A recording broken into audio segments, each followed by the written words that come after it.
Hello everyone, my name is Rachel. Welcome back to my channel. Wow, it is kind of weird being back in my filming setup. If you guys have been following me for a while, you would know that I have been out of town for the past 3 weeks. I was doing an opera gig in Joplin, Missouri, and I just got back last night, and I immediately wanted to film a couple of videos for you guys because I have definitely been missing filming and editing and uploading videos. Also, just to let you guys know, I am messing with my camera settings again.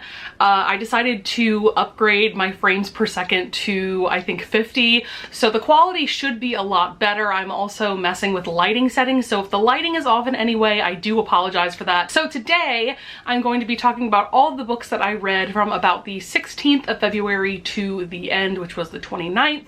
I have 6 books to talk about today, so not a ton, but that was because I was out of town and I was pretty busy. I wasn't able to read as much as I have been in previous months. If you guys are interested to hear about all of the other books that I read in the first half of the month, definitely check out my mid-month wrap-up. I'll link that up in the cards above. And without further ado, let's just get into the books that I read. I read some pretty good books and some not so great books, but I will get to that in a second. So the first book I want to talk about is P.S. I Still Love You by Jenny Han. This is book 2 in her To All the Boys I Loved Before series. I read the first book in the earlier half of February, actually during Contemporary-a-thon, so I will also link above my Contemporary-a-thon reading blog where I do talk in detail about my thoughts about that book specifically. It's probably my least favorite of the 3, and the reasoning behind that might upset some of you because this character I know is very well loved in the booktube community, and that is John Ambrose McLaren, actually.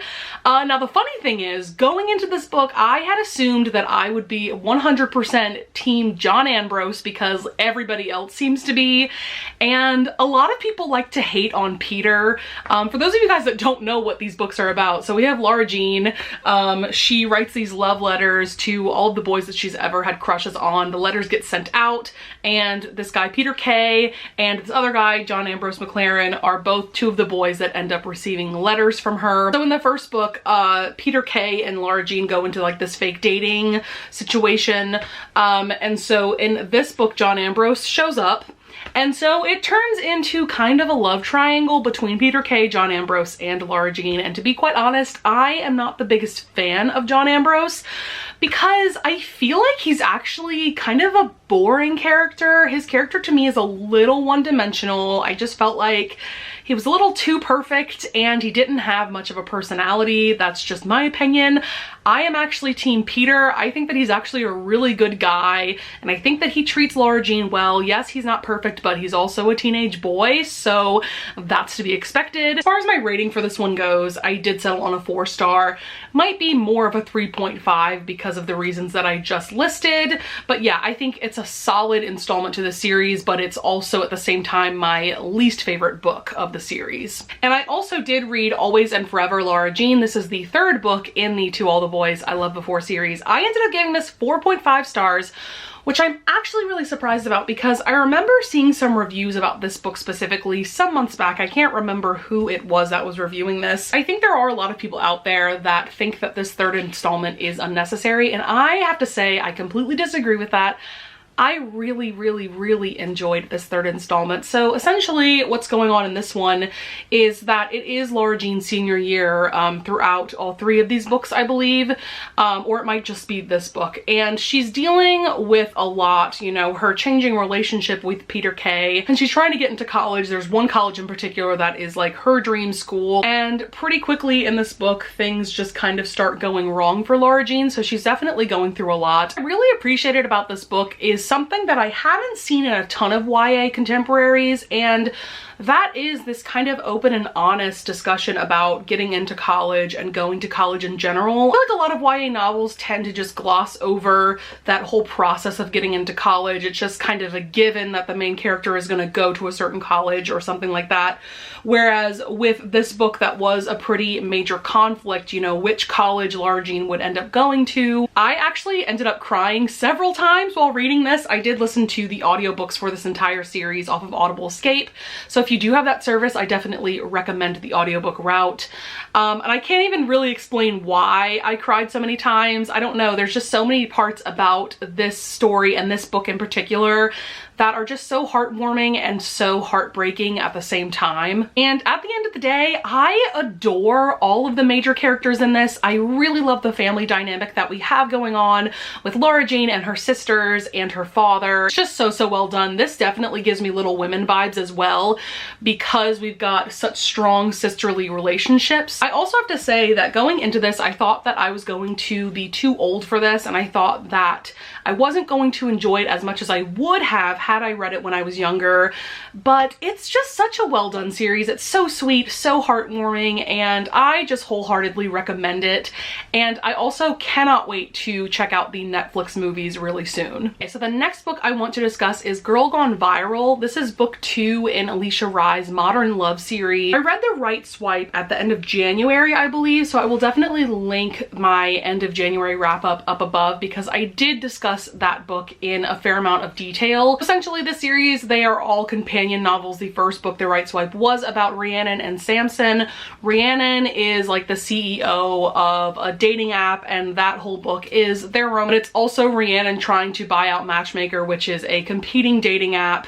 And then this book is centering on Katrina, who is Rhiannon's best friend. Katrina was a model some years back. She is now retired from that. Her husband has passed away at this point as well. And essentially, she has really extreme anxiety and social anxiety, panic attacks, things along those lines. She has this bodyguard named Jas or Jas. I'm not really sure. I know his name is Indian, but I'm not really sure quite how to pronounce it. It's just spelled J-A-S, but I think it's pronounced differently than I think it is. And it's essentially their romance. What I really did enjoy about this is that there is mutual pining, so both of them had a crush on one another. And then with Jas, I think I'm gonna stick with that pronunciation. I'm pretty sure it's not right, but whatever. The bodyguard character, he is also going through some pretty extreme PTSD from when he was in the military, and he had been deployed to Afghanistan, I believe, in his past. So I was really excited about this book because we do meet Katrina in The Right Swipe. I really enjoyed her character a lot. Also a bodyguard romance, like sign me up. I haven't read a lot of those, but to be quite honest, this wasn't executed the best in my opinion. Also, I do want to note that this is an eARC copy that I got off of NetGalley, so this actually has not been published yet. I think it's coming out in the next couple of months. I'll put the publishing date somewhere around here. But yeah, to get back to my review, I really did enjoy Jas and Katrina's characters individually, and I did like their romance, but I feel like this book focused way too much on like family issues, especially on Jas's side. He's got a lot of family issues going on as well as his PTSD. It also focused on their individual issues way more than the actual romance, which to be quite honest did annoy / frustrate me quite a bit while reading this. This is also an extremely slow burn romance, and usually I'm a fan of those. I definitely don't have a problem with slow burns, but I just didn't love the way that this one in particular was executed. I will say that I really appreciated the way that Rye tackled these really tough issues. There's a lot going on, like I said. There's, you know, anxiety disorder, there's PTSD, there's also emotional / psychological abuse from Katrina's past with her father. And I did enjoy the romantic scenes that we got, but we really just didn't get as many as I was hoping for going into this. Also, just a note about this series and these books, do not let the illustrated covers fool you. This is definitely not a rom-com. This was so much more of a drama than a comedy. Also, something I forgot to mention about the plot. The reason why it's called Girl Gone Viral is because Katrina starts going out to different public places at the beginning of this book. She's definitely starting to live with her anxiety disorder in a healthier way. She's going to therapy. She's doing all the right things. So she's at this coffee shop, and this random guy sits next to her at her table because the coffee shop is just so full, and this random person starts like taking pictures of them and basically makes up a romantic story about them, and it ends up going viral. I think there was a similar story to this about like 2 people on a plane that happened like in real life, but I don't really remember the actual circumstances of that whole viral story. So overall, I think I'm going to settle on a 3.5 stars. I do think that there's a lot of things going for this book that are really well done, but at the same time, the romance aspect, which is the most important aspect of a romance novel in my opinion, definitely left some things to be desired. All right, the next book I want to discuss is Capturing the Devil. This is by Kerri Maniscalco. This is the fourth and final book in the Stalking Jack the Ripper series. I was really looking forward to reading this very last installment because I've talked about this quite a bit, I feel like, but the third book, Escaping from Houdini, really just overall disappointed me in a lot of ways. I gave it 3 stars, so I was kind of putting a lot of pressure on this book to kind of redeem the series for me. So first of all, this installment is definitely more focused on the romance between Thomas and Audrey Rose, which I really appreciated because that is by far my favorite aspect of this series. Also, we have these characters in 2 different cities. They start out in New York City, and then they end up going to Chicago where the World's Fair is happening. And this murderer who is in Chicago, he seems to be pretty similar to Jack the Ripper in the way that these murders are done. So overall, I think I'm settling on a 3.5 with this book, and that honestly makes me really sad. I really was hoping that this book was just going to end the series in such a perfect way, and unfortunately it didn't for me. For one thing, the pacing is pretty slow. That's actually an issue that I have with most of the books in this series. Also, I was able to guess who the murderer was like 100 pages out from the end, which is also pretty annoying. I'm not usually that good at guessing like who the murderer is or what the plot twist is going to be in a novel, so when I do guess it right, it usually annoys me quite a bit. I really did enjoy the romantic parts of this book, which is why I didn't give it lower than a 3.5. And overall, I have very mixed feelings about this series overall. I really enjoyed the first 2 books, Stalking Jack the Ripper, loved Hunting Prince Dracula. I gave that one the highest rating of 4.5 stars. Then these last 2 books were really kind of disappointing for me. I did enjoy the novella, which was called Becoming the Dark Prince, because that was from Thomas Cresswell's point of view, and he is definitely my favorite aspect of this series, as well as my favorite character. I think overall, I like Audrey Rose as a main character, but to be quite honest, she's kind of stupid sometimes, like throughout this series. I just don't agree with her character all the time and like her mindset about certain things. I will say I loved the overall concept of this series, and that, you know, it's about Audrey Rose, who is really into forensic science. You know, this is the late 1800s. Not many women were performing autopsies, and so I loved that feminist aspect to it.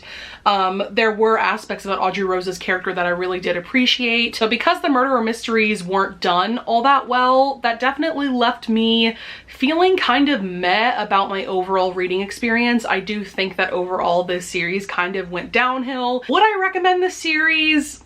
Maybe. I would recommend giving it a chance, because some people I know adore all 4 books and have very different opinions from me. So you may really love this series, even though I didn't. But like I said, the second book, Hunting Prince Dracula, is definitely the best, and I really did enjoy the novella as well. So yeah, I definitely have very conflicting feelings about this series, but at the same time, I am glad that I read it. I'm glad that I checked it out. If for nothing else, the fact that I have found a new book boyfriend in Thomas Cresswell, because he is simply the best. The next book I want to discuss is Him. This is by Sarina Bowen and Elle Kennedy. To be honest, I did go into this book feeling a little bit uneasy because I don't read a lot of male romances, and that's mainly because I always worry that these authors are like fetishizing gay men or fetishizing male-male relationships. So I definitely was wary going into this one, but at the same time, so many people have recommended this book and so many people just love it. So I knew that I had to give it a chance. And I have to say that I really am glad that I read this because I really enjoyed it. I gave it 4.5 stars. So as you can probably tell from the cover, this is a hockey romance about Wesley and Jamie. They used to go to this summer camp together all the time. They were like best friends. They always roomed together every summer. Essentially what happened is that they stopped being friends because Wesley coaxed Jamie into this bet that definitely pushed the boundaries of their relationship, and Wesley felt very guilty about it, and so he just stopped talking to Jamie altogether. But he never explained to Jamie why he was cutting him off, so Jamie is just really confused. Then Jamie and Wesley end up seeing each other. Now I think they're both in their like senior year of college.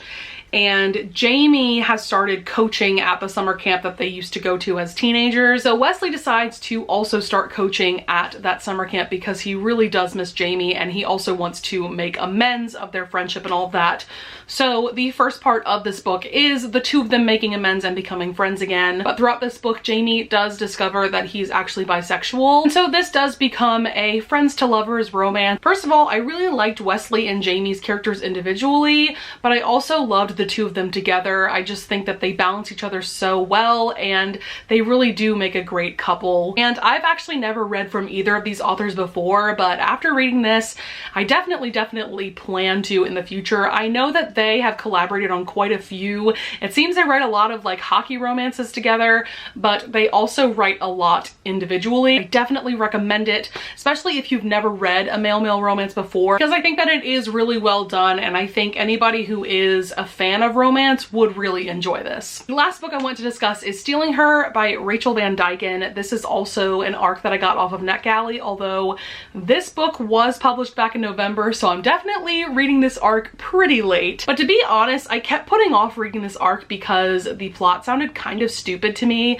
Now, I have read a couple of Rachel Van Dyken's books before, and I have really enjoyed them. I read Risky Play and Kickin' It, which are both sports. They're specifically soccer romances. Really enjoyed both of those. I think I gave both of them like 4 stars, but this one is a lot different. While this book is kind of ridiculous at some points and the plot is basically a soap opera, I definitely enjoyed it a lot more than I thought I was going to. So let's get into this plot because it's kind of a lot. So we have these twin brothers. Their names are Bridge and Julian. Essentially their parents get divorced and they each take custody of one of the twins. This sounds like The Parent Trap now that I'm thinking about it. So their father takes custody of Julian, and so Julian lives with his father. His father is very rich. They live a very opulent lifestyle. He ends up raising Julian to kind of become the CEO of their corporation. And then we have Bridge, who ends up going to live with their mother, and they end up living a very poor, you know, lower income lifestyle because their mother signed a prenuptial agreement, so she basically has nothing. So at the beginning of this book, Julian is engaged to this woman named Isabel, and the last few months have not been going well for their relationship. Julian is definitely addicted to his job. He has started cheating on Isabel, and at the very beginning of the book, he ends up getting into a car accident and he goes into a coma. Because Julian is in a coma, obviously he can't do anything. He's just healing at the hospital, but their company, I think it's called like the Tennyson Corporation, they need Julian to keep doing his job, and so their father persuades Bridge to become Julian and act like him in every way possible. So Bridge becomes the CEO of this corporation, and he also starts pretending to be Julian to Isabel, who, like I just said, is Julian's fiance. What ends up happening is a romance ensues between Bridge, who is pretending to be Julian, and Isabel, who thinks that Bridge is Julian. So yeah, it's a lot. I will say I really enjoyed Bridge's and Isabel's romance throughout, although I do think that Isabel was a bit one-dimensional as a character. I thought Bridge was far more interesting, and I just wish that Izzy's character could have been more developed outside of her relationships with these two brothers. I just wish that she would have been her own person a bit more. I'm really looking forward to reading the next book, which is called Finding Him, because that book is going to focus on Julian. You know, it's really not a spoiler that he does come out of his coma, because this is a soap opera, so of course he's gonna come out of his coma and, you know, cause trouble for Bridge and Izzy. But yeah, I'm just really looking forward to getting his side of the story and getting his romance as well. Yeah, I would definitely recommend this if you're into soap operas, if you like dramas like that. Like I said, this book does get ridiculous at times, but as long as you go into it knowing that, I think that you will enjoy it just like I did. Okay guys, that's going to be it for this end of February wrap up. I hope you guys would consider liking this video and subscribing, and I thank you in advance if you do. And with that being said, I will see you guys in the next video. Bye!